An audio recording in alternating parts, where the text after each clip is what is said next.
ভারতের আসামে জাতীয় নাগরিক নিবন্ধন এনআরসি তালিকায় বাদ পড়ে ও নানাভাবে নির্যাতনের শিকার হয়ে অনেকেই অবৈধভাবে বাংলাদেশে অনুপ্রবেশের চেষ্টা করছে।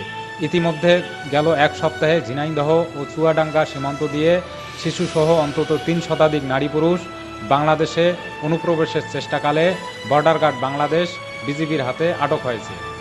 আটক এইসব অনুপ্রবেশকারীরা নিজেদের বাংলাদেশের নাগরিক দাবি করে বলছে তারা কাজের জন্য দীর্ঘদিন যাবৎ ভারতে অবৈধভাবে বসবাস করে আসছিলেন, কিন্তু হঠাৎ এনআরসি ঝামেলাসহ নানা নির্যাতনমূলক কর্মকাণ্ড শুরু হলে সঙ্গে পাসপোর্ট ভিসা না থাকায় দালাল ধরে তারা বাংলাদেশে প্রবেশ করছেন।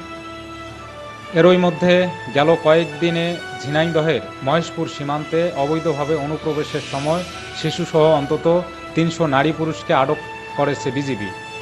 এরপর মহেশপুর সীমান্তে নিরাপত্তা আরও জোরদার করে অনুপ্রবেশ